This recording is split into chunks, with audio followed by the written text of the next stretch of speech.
Assalamualaikum warahmatullahi wabarakatuh. Selamat pagi teman-teman semua. Jadi hari ini kita akan membahas terkait ujian akhir semester kemometri yang di-share pada tahun lalu. Jadi apakah teman-teman sudah punya soal ujiannya semua? Jika sudah, kita langsung lanjut. Saya share screen, tetapi saya tidak bisa start video karena webcam saya rusak.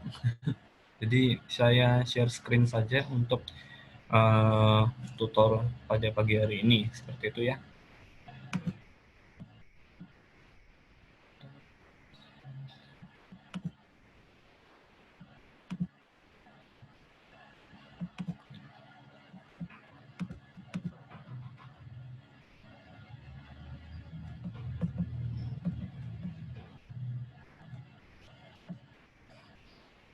Oke, sudah bisa lihat semuanya teman-teman, ini adalah soal ujian akhir semester tahun lalu untuk kemometrinya.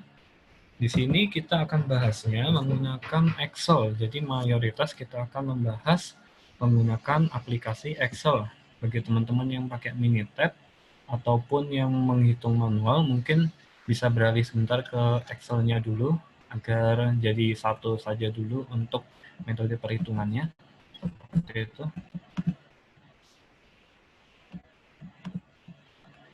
Jadi yang nomor 1 ini adalah sebentar.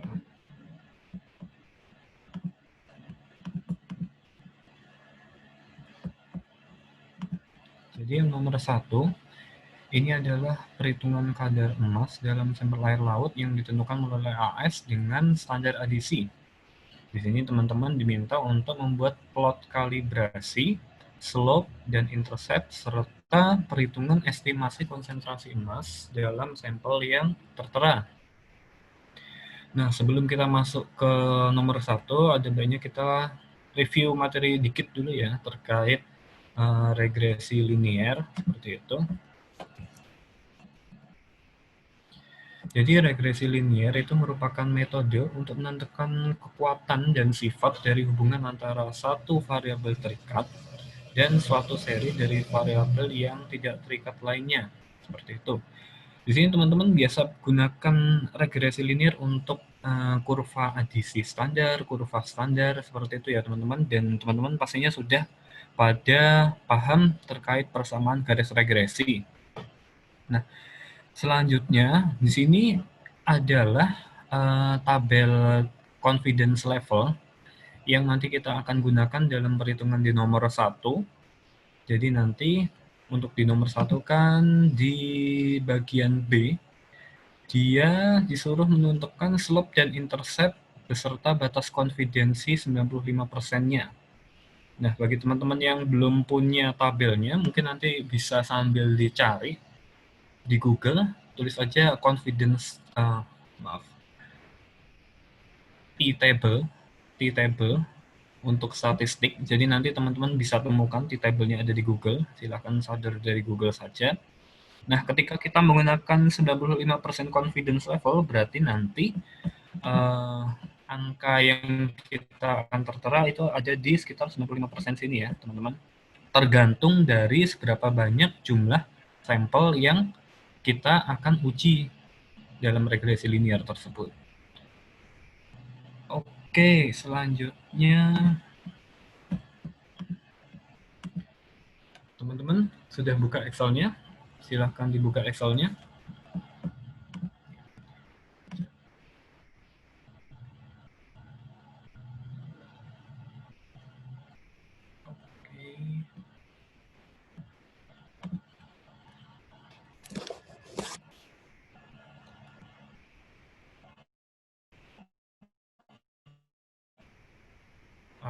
Tolong dinyalakan dulu mikrofonnya mungkin teman-teman biar saya bisa tahu teman-teman sudah buka Excel atau belum.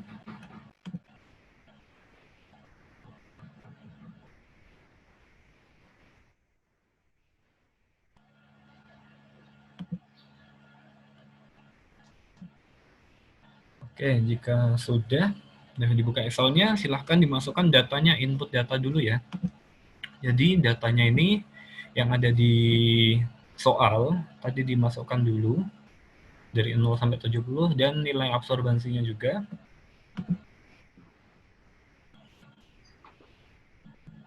Kalau sudah nanti dibuat tabel seperti ini.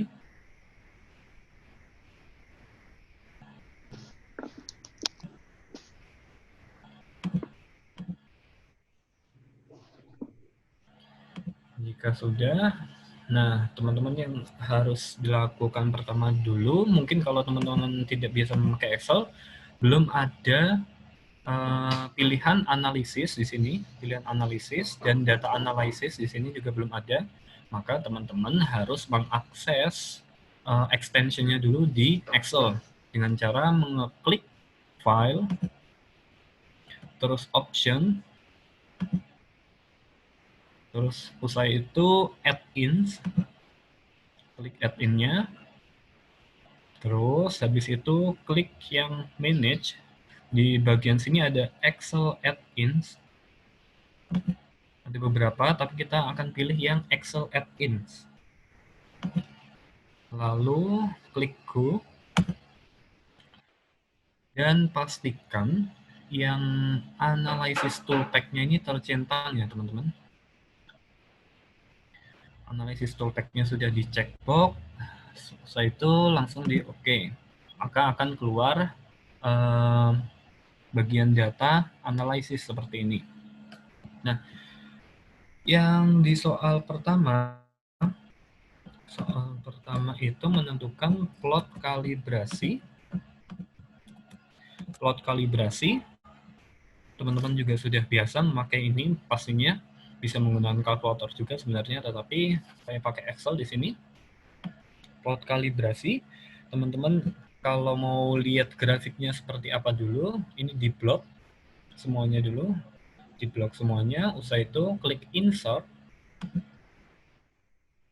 terus klik bagian chart, terserah teman-teman mau pakai yang mana chartnya, langsung klik saja.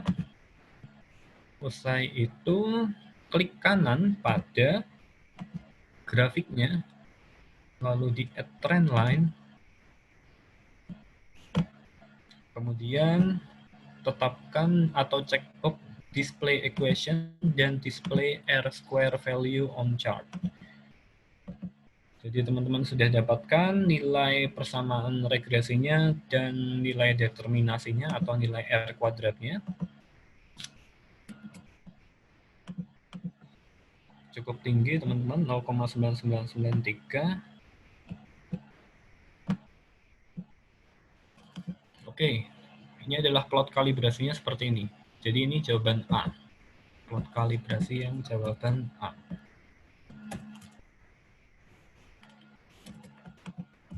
Jawaban A sudah terlewati. Selanjutnya kita harus menghitung slope dan intercept dengan batas konfidensi 95%. Nah, bagaimana caranya? Sebenarnya cukup mudah karena Excel ini sudah include all-in-one dari ANOVA, regresi, atau keyword test nanti yang kita akan bahas di nomor-nomor selanjutnya, tetapi yang di nomor 1 ini kan kita akan membahas terkait regresi dulu. Ini saya geser dulu. Oke. Selanjutnya untuk yang menghitung yang B, teman-teman klik data, kemudian klik data analysis.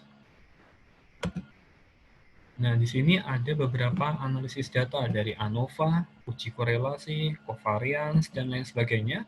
Tetapi karena kita hanya menggunakan regresi, kita klik yang bagian regresi. Di OK. Terus kita masukkan nilai, di sini adalah input Y range atau input nilai Y-nya. Jadi nilai Y-nya itu adalah absorbansi. Di blok. Begitu juga dengan input X-ring-nya. Jadi X-nya adalah adisi emasnya dalam 1 nanogram per mililiter. Lalu kita checkbox yang bagian confidence level. Confidence level di sini di checkbox dan kita tentukan 95%. Teman-teman terserah mau pakai berapa, tetapi yang di soal itu yang dipakai adalah 95% ya. Label dan constant is zero itu di uncheck saja, jadi kita lewati. Lalu tentukan output ring-nya. Output ring-nya di sini saya letakkan di B16. Kemudian kita tentukan apakah nanti dalam persamaan regresinya ada residual atau tidak. Tapi sepertinya di soal tidak diperlukan untuk residual dari perhitungan regresi linearnya, jadi di bagian residual di sini tidak dicek sama sekali, dan tidak ada normal probability yang dicek sama sekali. Jadi ini adalah tampilan akhir dari sebelum saya mengeklik OK. Teman-teman mungkin masih mau lihat dulu.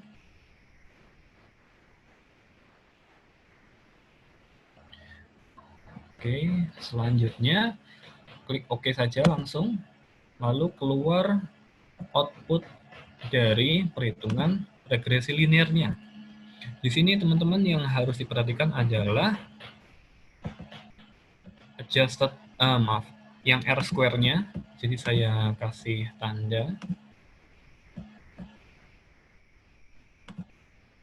R square-nya. Di sini adalah R kuadratnya 0,9993. Standar error-nya 0,0037 ya, kalau saya bulatkan. Tapi ini kita save untuk yang perhitungan di bagian C, konsentrasi emasnya nanti. Oke, yang bagian B, slope dan intercept dengan batas konfidensi 95%. Slope-nya itu adalah yang ini. Jadi slope-nya adalah 0,00534881. Ini slope-nya teman-teman. Saya kasih tanda hijau. Intercept-nya sudah barang tentu yang atasnya 0,25691 sekian ya. Teman-teman boleh tulis lengkapnya nanti. Nah, untuk menentukan dengan batas konfidensi 95%-nya, kita memakai rumus yang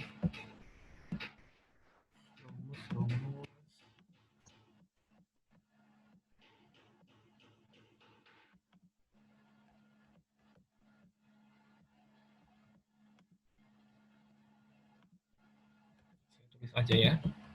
Jadi rumusnya adalah untuk slope maupun interceptnya nanti sama perhitungannya. Jadi Y itu adalah nilai slope atau interceptnya plus minus DF. DF-nya itu adalah jumlah dari jumlah dari sampelnya dikurangi 2. Jumlah dari sampelnya tadi ada 8 dikurangi 2, nanti kita lihat di bagian confidence levelnya 95%, berarti nanti datanya ada 6. 8 kurangi 2 kan 6. 8 kurangi 2, 6, maka nanti kita akan menemukan nilai DF-nya itu adalah sebesar 2,447. Oh iya, ada yang raise a hand. Di mana? Silakan dinyalain aja mic-nya.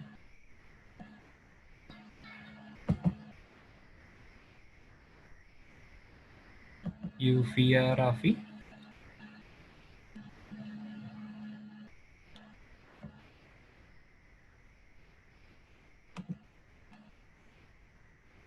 Oke, saya lanjutkan ya.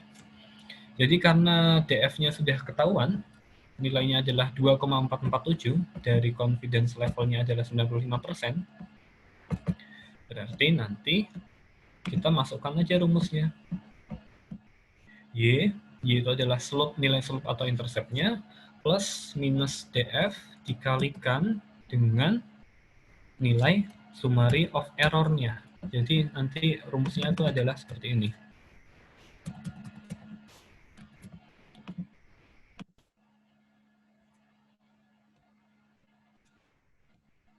Oke, langsung kita ke Excel-nya lagi. Ini adalah nilai slope-nya. Lalu klik plus minus di sini. Nilai DF-nya adalah berapa tadi? 2,447 dikalikan nilai dari standar errornya di sini. Standar errornya adalah 5,7 kali 10 pangkat min 5. 5,7 pangkat min 05. Nah, nanti kalau teman-teman nulis slope-nya, berarti nanti tinggal selesaikan aja persamaan yang 2,447 dikalikan 5,7 kali 10 pangkat min 5, itu adalah slope dengan batas konfidensi 95%-nya. Sedangkan yang untuk intercept, sama caranya, berarti intercept plus minus batas konfidensinya tadi kan 2,447 dikalikan standar errornya 0,002384 seperti itu. Ini adalah jawaban untuk yang B.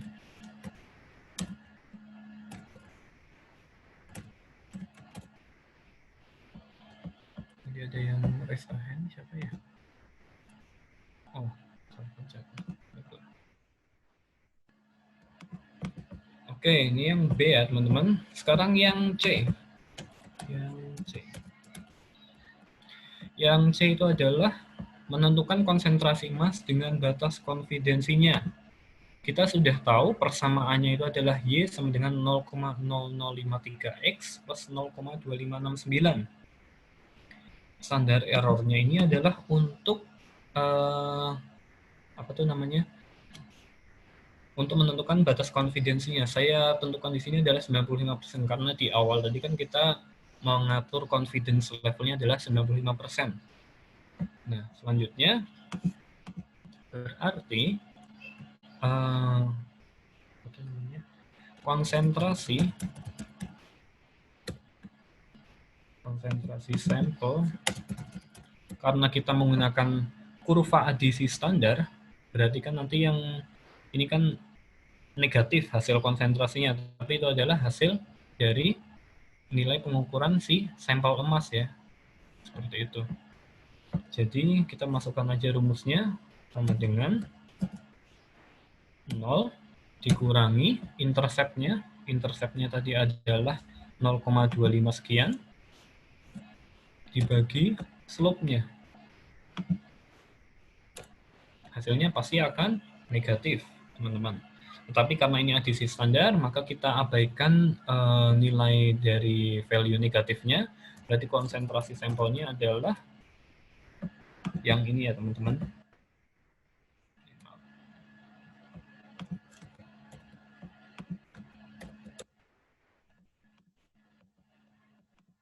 Emang 48, sekian, satunya apa sih? Nanogram per mililiter ya. Nanogram per mililiter. Nah, di sini belum selesai untuk menentukan konsentrasi sampelnya, tetapi kita harus menambahkan konfidensinya. Jadi nanti kita tambahkan seperti ini juga. Berarti konsentrasi sampel dengan konfidensi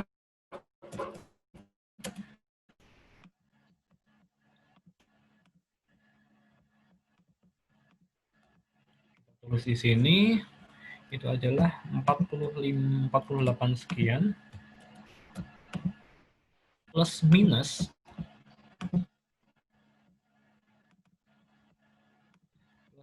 teman-teman 2,447 karena TF kita tadi adalah 6 dikalikan summary of standard of error-nya. Jadi standar error-nya kan 0,0037 0,00369 seperti itu. Nah, ini adalah untuk jawaban nomor C-nya, teman-teman. Ini jawaban nomor B-nya. Ini jawaban yang A-nya. Jadi sudah terjawab untuk di nomor 1. Teman-teman, jika ada yang mau ditanyakan langsung aja di sini. Yang mau tanya saya tunggu 15 detik mungkin ya. Yang mau tanya langsung nyalakan mikrofonnya aja.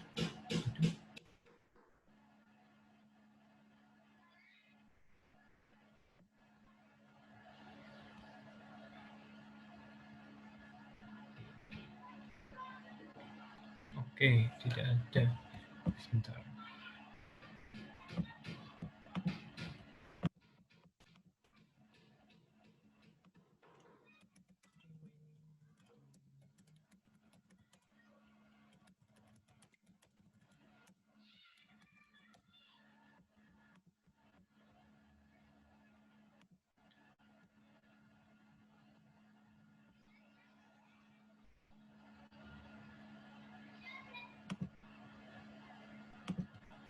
Oke, sepertinya ada remaining meeting time-nya teman-teman, ada 99 menit lagi.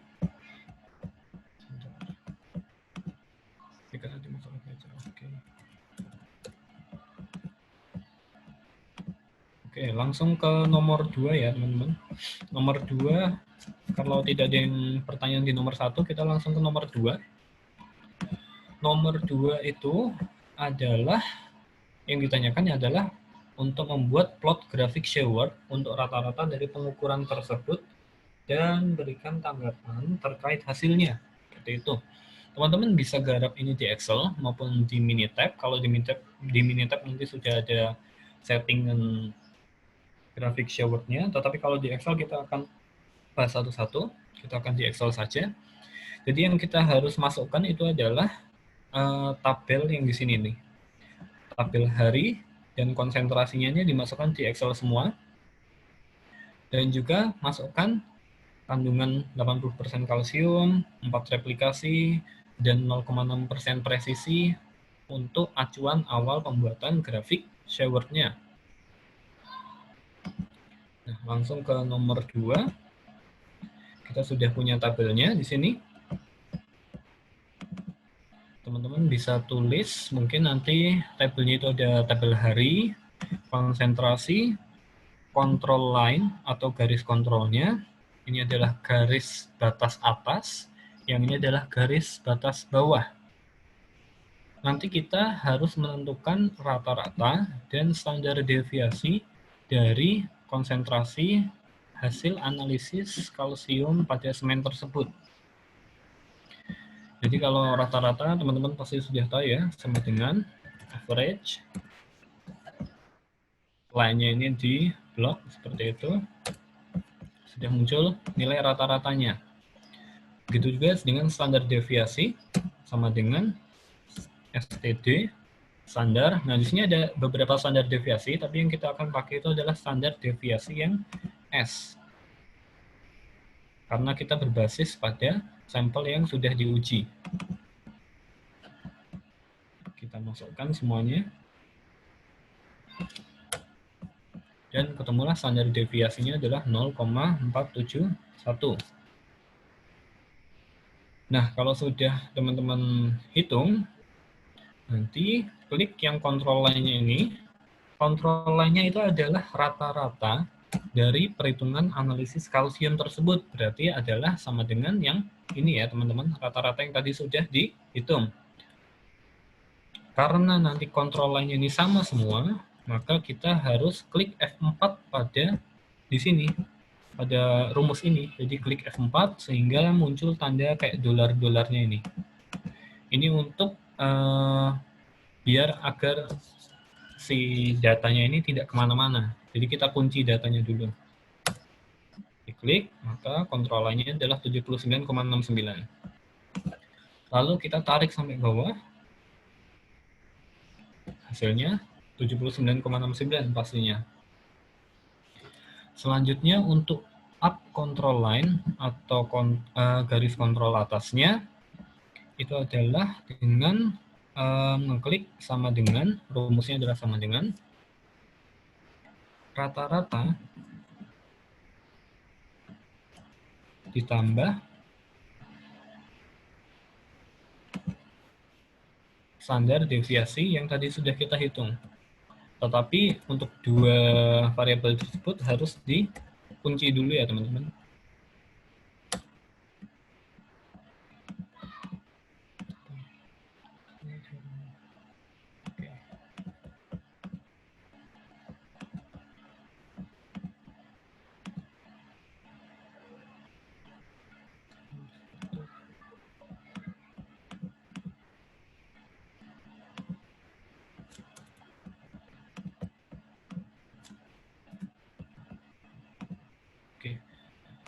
Maaf teman-teman, tadi ada yang salah.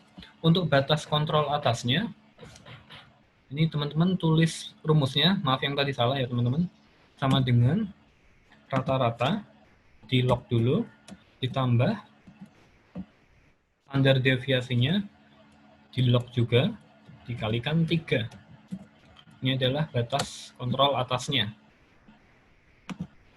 Sudah, untuk batas kontrol bawahnya, kalau yang batas kontrol atas ini ditambah, berarti batas kontrol bawahnya itu yang dikurang. Jadi kita sebenarnya tinggal digeser ke sini aja, terus tinggal ganti tanda plusnya ini jadi tanda minus.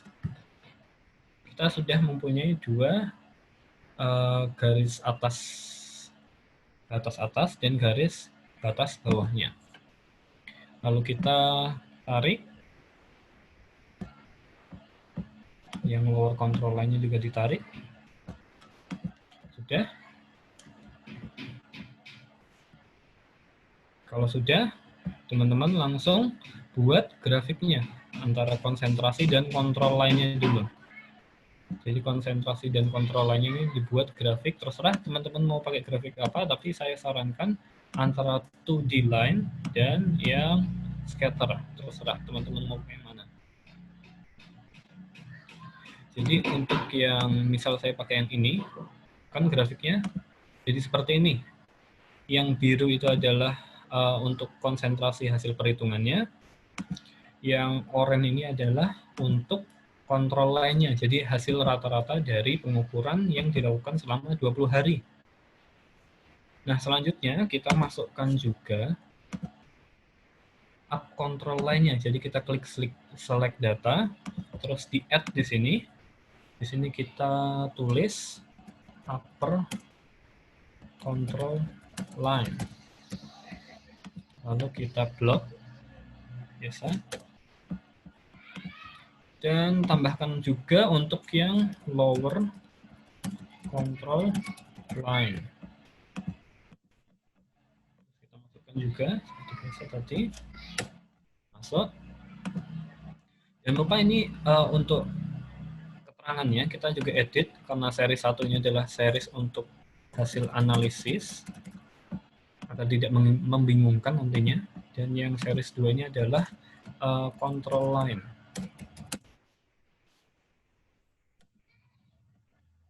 Oke. Nah, ini sudah jadi grafik Shewhart-nya. Jadi grafik Shewhart-nya cukup pembuatannya cukup mudah ya teman-teman, karena hanya menentukan batas atas dan batas bawahnya beserta kontrolnya. Dan kita analisisnya untuk diagram atau grafik Shewhart ini, kita lihat apakah ada titik yang menyimpang di atas batas atas maupun di bawah batas bawah. Nah, kita kan bisa lihat bahwa di sini tidak ada penyimpangan sama sekali. Maka dari hasil analisis Shewhart ini, kita bisa simpulkan bahwa tidak ada titik yang terdapat di luar grafik pengendali. Hal ini menunjukkan proses analisis kalsium dalam semen itu baik, karena tidak ada nilai yang di luar batas atau di batas bawah, sehingga metode dengan presisi 0,6% dapat dilakukan untuk analisis kalsium berikutnya. Jadi metode pengukuran analisis ini sudah baik ya teman-teman, karena tidak ada nilai yang menyimpang dari batas atas maupun batas bawah, seperti itu. Iya? Mau ngasih tahu kalau ini rumusnya habis nanti bisa jadi yang sama. Oh iya. Iya. Oke.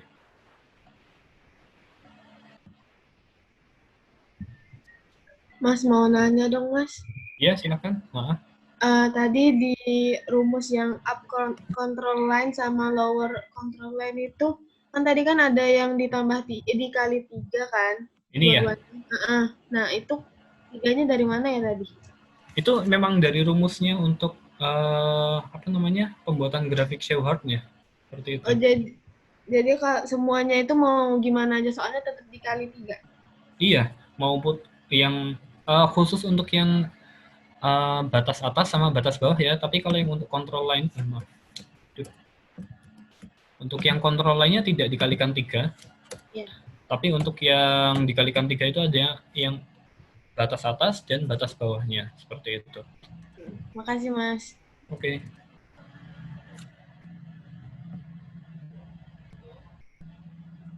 Oke, ada yang mau tanya lagi? Tadi yang pertama itu adalah regresi linear, yang nomor pertama, yang nomor 2 grafik Shepard. Jadi biasanya grafik Shepard ini digunakan di kayak ya industri-industri kayak gitu untuk menentukan seberapa presisi sih pengukuran yang dilakukan tiap harinya, dan harapannya kan tidak menyimpang jauh dari batas atas maupun batas bawahnya, sehingga hasil analisisnya itu tetap dalam kondisi yang presisi, seperti itu. Oke, tidak ada yang mau ditanyakan lagi? Jika tidak ada, kita langsung lanjut ke nomor 3. Nah, nomor 3 ini adalah soal untuk menggunakan uji Mann-Whitney-U untuk menginvestigasi bahwa meminum minuman pahit memberikan efek pada kadar gula dalam darah yang lebih rendah, seperti itu ya. Jadi di sini ada 1, 2, 3, 4, 5. Ada 5 data untuk yang pertama. Yang kedua ada 1, 2, 3, 4, 5, 6. Ada 6 data. Jadi kita masukkan datanya nanti. Yang data pertama adalah ada 5, data kedua ada 6. Teman-teman masukkan di Excel terlebih dahulu ya. Nah, sebelum kita langsung ke Excel-nya, kita review dulu untuk uji Mann-Whitney-U. Jadi uji Mann-Whitney-U ini adalah uji non-parametrik yang terdiri dari 2 grup atau kondisi atau suatu perlakuan yang akan dibandingkan tanpa membuat asumsi bahwa nilai yang ada merupakan distribusi normal. Jadi kita tidak menormalisasi dari data yang sudah ada, jadi kita gunakan data yang ada untuk uji Whitney-Mann-U. Seperti itu. Nah, untuk rumusnya, data yang pertama atau U1 di sini untuk uji yang pertama, U-testnya itu adalah N1 kali N2. N1 itu adalah jumlah sampelnya. Jadi jumlah sampel yang pertama tadi ada 5, jumlah sampel kedua ada 6. Seperti itu. Ditambah N2 kali N1 plus 1 per 2 dikurangi R1. Nah, R di sini itu adalah rank-nya atau rankingnya nanti. Nanti kita akan lihat ranking dari kedua data tersebut. Untuk U2 juga sama, tetapi yang perbedaannya adalah di nilai tengahnya dan nilai rankingnya. N2 kalau disingkat N1, ini R2, ini R1. Oke. Oke, sudah. Selanjutnya kita juga harus tahu nilai alfanya dari data tersebut. Seperti itu. Jadi data tersebut saya makainya alfanya adalah 0,1 atau 99%, teman-teman. Nah, 0,1 di sini kan garis vertikalnya atau tabel vertikalnya itu ada N1 dan garis horizontalnya ada N2. Garis vertikal N1 di sini kita tadi punya 5 data kalau nggak salah ya. Iya kan? 5 data. N1-nya 5 data, N2-nya ada 6 data. Berarti N1-nya di sini ketemulah nanti nilai alfanya untuk uji U-nya itu adalah sebesar 5. Seperti itu. Jadi ini yang kalau teman-teman biasa pakai untuk nilai F hitung atau F critical itu loh. Jadi nanti kita pakai acuan ini untuk menentukan apakah kedua hasil data tersebut berbeda secara signifikan atau tidak. Seperti itu. Oke, langsung lanjut ke Excel-nya. Jadi di sini teman-teman silahkan dibuat dulu tabel Excel-nya. Ini data yang pertama, data kedua, ada jumlah datanya. Terus teman-teman juga klik tulis N1, N2, N1 kali N2, N1 plus 1, N2 plus 1, middle term. Nah, middle term ini untuk lihat yang tengahnya. Jadi middle term ini untuk memudahkan nanti masuk ke rumus Excel-nya. Karena kalau kita masukin kayak di rumus seperti ini, kan agak rumit. Jadi kita persimpel aja nanti rumusnya. Jadi kita hitung satu-satu terlebih dahulu. Jadi ini middle term pertama untuk U1, middle term kedua untuk yang U2, R1 itu adalah rank-nya atau rankingnya, ranking yang data pertama, jumlah rankingnya ya teman-teman. R2 itu adalah jumlah ranking yang kedua, nanti kita jumlah ranknya di sini. U1 adalah hasil perhitungan U1 di sini, U2 juga hasil perhitungan U2. U start nanti kita hitung dari nilai U yang paling kecil. Semisal nanti di sini nilai U-nya 2, di sini nilai U-nya 5, berarti U start-nya itu adalah 2.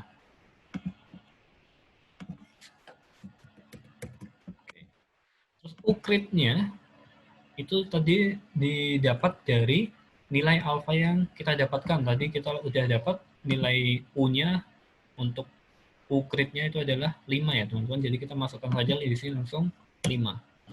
Ini didapat dari alfanya adalah 0,1, 0,1 ya benar, alfa 0,1. Data yang ada adalah 5 dan 6. Jadi kita langsung pakai ukritnya 5. Nah, untuk conclusion-nya atau kesimpulan dari uji Whitney-Mann-nya ini, nanti ketika U-stat-nya itu kurang dari Euclid, maka terdapat perbedaan yang signifikan secara statistik antara data pertama dan data kedua, seperti itu. Tetapi, jika lebih U-stat-nya lebih daripada nilai Euclid, berarti tidak ada perbedaan yang signifikan seperti itu. Cukup simpel teman-teman. Terus teman-teman buat grup data dan rank-nya seperti ini. Grupnya itu adalah masuknya itu adalah yang di sini adalah grup 1 untuk data pertama, di sini adalah grup 2 untuk data kedua, seperti itu. Jadi kita langsung aja masukkan nilainya. N1 atau jumlah data yang pertama itu ada 5. Jumlah data yang kedua ada 6. N1 kali N2, 5 kali 6 sama dengan 30. Selanjutnya N1 plus 1 ada 6. N2 plus 1 ada 7. Selanjutnya middle term pertama. Middle term yang U1 itu adalah rumusnya N1 dikalikan N1 plus 1 dibagi 2. Berarti kita masukkan biasa saja, sama dengan N1 dikalikan kurung buka N1 plus 1 kurung tutup dibagi 2. Seperti itu. Ketemu nilai middle term-nya adalah 15. Begitu juga yang middle term yang kedua, berarti sama dengan N2 dikalikan kurung buka N2 N2 plus 1 kan sudah ada itu. Ini dikalikan yang ini dibagi 2, 21.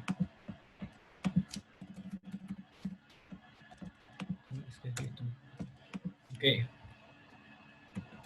Selanjutnya kita lihat jumlah rankingnya di sini. Jumlah rankingnya kita lihatnya dari, kita masukkan datanya dulu di sini. Yang di sini data yang pertama di copy di sini. Ini untuk data pertama, jadi kita tulis grupnya adalah 1, 1, 1, 1, 1. Untuk yang data kedua, kita tulis juga di sini, kita copy paste, terus kita tulis grupnya adalah 2, 2, 2, 2, 2, 2. Sudah? Nah, bagaimana cara perankingan dari data-data tersebut? Jadi kita harus ngeblok dulu ini di sini, di blok untuk di grup data dan rank-nya, lalu klik data, lalu klik filter untuk memfilternya. Jadi kan kalau ranking itu kan dari satu ke yang paling besar. Berarti kita nanti ranking datanya dari yang data yang paling kecil, sort smallest to largest, kayak gitu. Jadi di sini adalah ranking 1, ranking 2, 3, 4, 5, 6, 7, 8, 9, 10, 11. Seperti itu. Nah, ketika sudah jadi seperti ini kan grupnya atau kelompok datanya kan tadi acak-acakan. Karena sudah acak-acakan, kita kembalikan ke yang awal lagi. Ini untuk menentukan ranknya saja, untuk mempermudah. Jadi kita klik grupnya, terus ini di sort smallest to largest lagi. Jadi kita dapatkan data sesuai yang awal tersebut. Jadi ini kan data yang pertama, ini rankingnya, ini data yang kedua, ini rankingnya juga. Jadi kita tidak usah repot-repot nyari satu-satu nih, kayak gitu. Nah, kalau kita sudah dapat rankingnya, kita masukkan atau input persamaan di sini adalah sama dengan summary, sum, dari yang data pertama dulu ya teman-teman. Ini, di blok datanya, lalu klik enter. Ranking 1, rank satunya, summary-nya atau jumlahnya adalah 43, sedangkan rank 2-nya, summary, dari yang data 2 ini, close, klik enter, adalah 23. Nah, teman-teman semuanya sudah dapat seperti ini, langsung kita masukkan rumusnya U1 tadi. U1 adalah N1 kali N2 dan bla bla bla ini, berarti sama dengan N1 kali N2 yang ini, ditambah nilai tengahnya atau middle term-nya, yang tadi sudah kita hitung, dikurangi rankingnya atau R1-nya kalau di sini karena kita menghitung yang U1 ya. Lalu klik enter. U1-nya sudah ketemu. Terus sekarang yang U2. U2 juga dengan cara yang sama. N1 kali N2 plus middle term yang kedua dikurangi ranking 2-nya. 28. Di sini nilai U yang paling kecil adalah nilai nomor yang 2. Berarti U-stat-nya itu adalah 2. Nah, berarti kesimpulannya, karena U-stat kurang dari Euclid,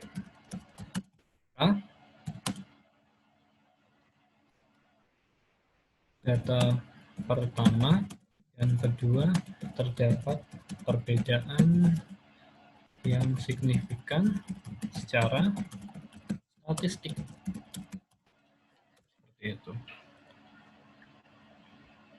Seperti itu teman-teman untuk nomor 3. Kalau yang mau lebih tepatnya kan kayak gini. Tadi pertanyaannya adalah meminum minuman pahit memberikan efek pada kadar gula dalam darah yang lebih rendah, seperti itu. Nah, karena dari hasil pengujian ini, nilai U-stat-nya lebih kecil dibandingkan nilai Euclid, maka meminum minuman pahit akan memberikan efek pada kadar gula dalam darah yang lebih rendah, seperti itu. Oke, itu untuk nomor 3. Apakah ada yang mau ditanyakan? Silakan.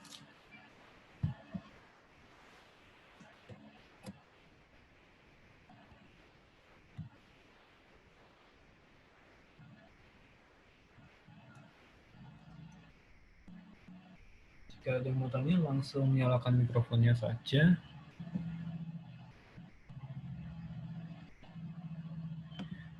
Oke, cukup jelas ya berarti ya. Sekarang yang nomor 4. Nomor 4.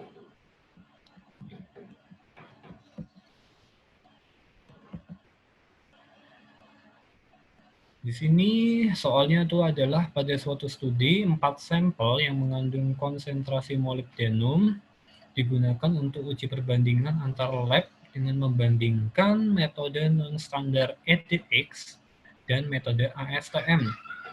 Dan kemudian diolah dengan two-way ANOVA. Hasil yang diperoleh adalah sebagai berikut dan kita harus mengambil kesimpulan dari data ini ya. data kesimpulan terkait efek konsentrasi, metode, dan interaksi terhadap hasil pengukuran. Nah, di sini saya lihat F hitungnya kok sangat besar, 175.000. Mungkin ini ada salah ketik ya, jadi nanti saya klik F hitungnya itu adalah 1,7, tapi saya nggak tahu. Tapi saya menggunakan F hitungnya yang 1,7. Jadi ketika F hitung kurang dari F kalkulasi atau F table, maka tidak ada perbedaan yang signifikan antara kedua jenis metode ataupun konsentrasi maupun interaksinya, seperti itu. Kita langsung review dulu untuk two-way ANOVA. Jadi two-way ANOVA ini digunakan biasanya untuk membandingkan hasil rata-rata dari suatu data yang telah terbagi pada dua variabel tidak tergantung, dan tujuan utama dari analisis ini adalah untuk memahami bahwa ada hubungan antara dua variabel tidak tergantung dan variabel tergantungnya, seperti itu. Jadi kalau di Excel nanti teman-teman bisa pakai yang klik data analysis tadi, terus nanti muncul seperti ini. ANOVA ada single factor, two factor with replication, dan two factor without replication. Yang perbedaan antara yang replikasi dengan tanpa replikasi ini hanyalah di pengukurannya. Jadi ketika teman-teman pengukuran analisisnya itu 2 kali atau 3 kali, berarti nanti teman-teman pakai yang with replication, seperti itu. Oke, langsung saja ke nomor 4. Jadi nomor 4 ini cukup mudah untuk mengambil kesimpulannya. Jadi tarik kesimpulan terkait efek konsentrasi, metode, dan interaksinya saja terhadap hasil pengukuran two-way ANOVA. Jadi di sini teman-teman two-way ANOVA-nya di situ saya ubah F kalkulasinya yang konsentrasi 1,7 karena sepertinya tidak wajar kalau 175.000. Jadi kalau teman-teman lihat di sini nilai F calculation-nya dibandingkan F table-nya itu lebih kecil semua ya. Jadi tidak ada perbedaan yang signifikan antara kedua metode. Nah, dari hasil perhitungan two-way ANOVA menunjukkan bahwa F hitung atau F calculation-nya lebih kecil dibandingkan F table. Maka faktor konsentrasi yang ini, metode maupun interaksi dari hasil analisis molybdenum dengan membandingkan metode EDXRF dan ASTM tidak berbeda secara signifikan. Jadi karena yang di sini hanya untuk mengambil kesimpulannya saja, jadi nomor 4 jawabannya cukup seperti ini saja, teman-teman. Oke, sekian untuk yang UAS-nya. Tutor UAS-nya, teman-teman ada yang mau ditanyakan terlebih dahulu?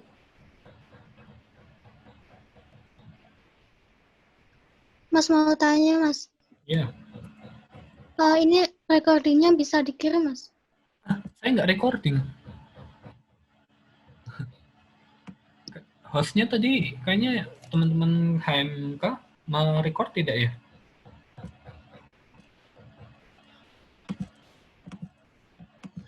Teman-teman HMK. Oh iya, hostnya Alif Fahrian tadi. Oh ya, recording ya. Dia record kok. Teman-teman nanti mungkin bisa lihat reviewnya ke Alif Fahri ya.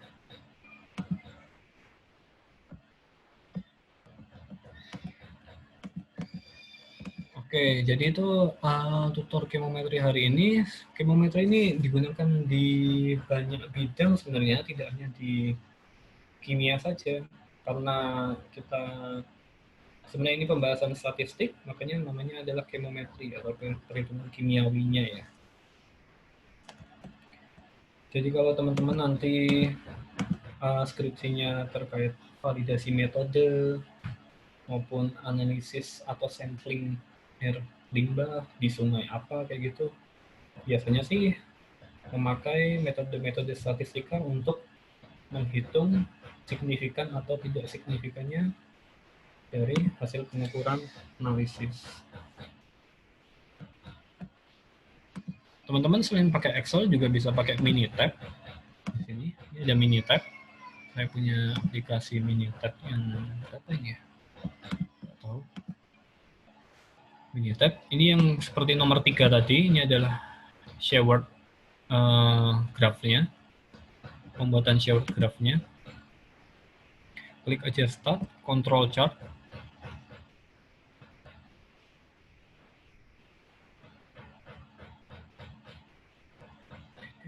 Oh ini.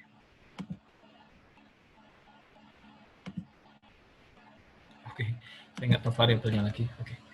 Intinya teman-teman kalau mau pakai acuan statistika bisa pakai Excel, bisa pakai Minitab dan lain sebagainya, ataupun mau menghitung manual juga bisa, tapi errornya biasanya lebih besar karena mungkin terkait fokusnya juga dalam masukin datanya seperti itu teman-teman. Jadi itu yang harus diperhatikan dalam perhitungan di chemometry karena memang perhitungannya kan datanya cukup banyak, tidak hanya di sini kan cuma ada berapa nih 11 datanya, di sini ada 20, mungkin nanti kalau teman-teman skripsi mungkin akan lebih banyak datanya. Jadi perhitungan secara chemometry dapat membantu teman-teman untuk menyelesaikan skripsi mungkin nanti.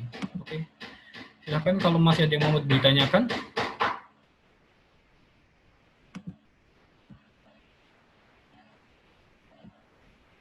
Tadi buku yang di awal teman-teman udah ada yang download belum?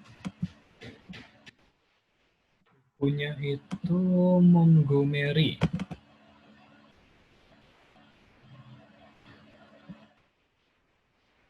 Di sini dari nomor 1 sampai 4 ada semua di sini yang untuk UAS tadi. Jadi saya acuannya ada di sini semua. Di sini cukup lengkap. Karena dari regresi, Sheward, terus ANOVA, t-test, chi-square test, itu ada semuanya di sini.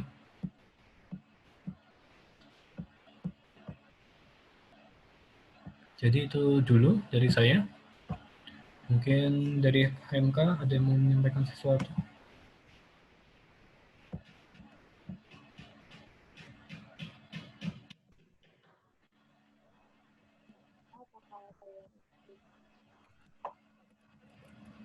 Ya, gimana?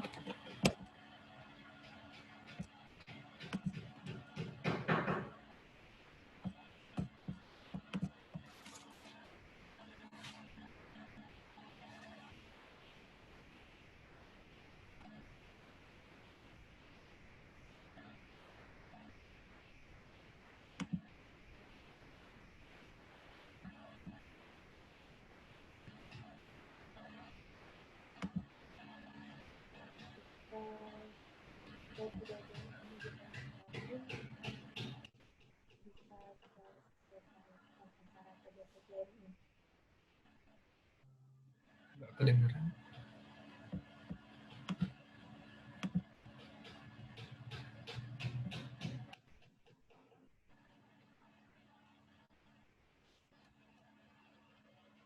Masih ada yang mau ditanyakan?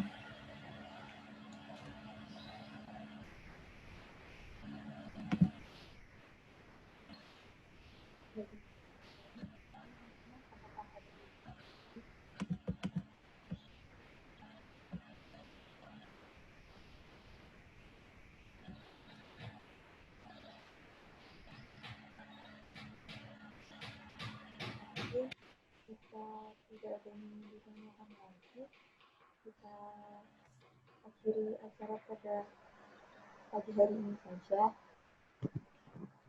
Oh, Mas, boleh bagi bukunya? Enggak. Oh, boleh. Tadi belum ada yang ini ya, belum ada yang download. Nanti saya kirim ke siapa ya? Eva ya? Di WA tadi siapa ya? Oh, Evi.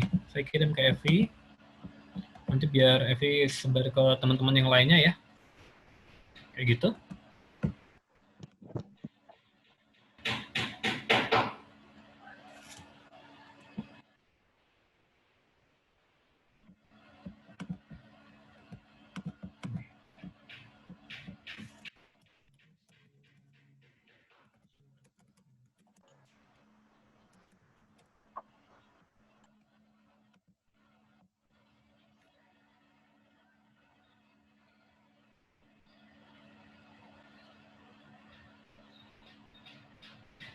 Oke, kalau kayak gitu saya akhiri dulu ya teman-teman.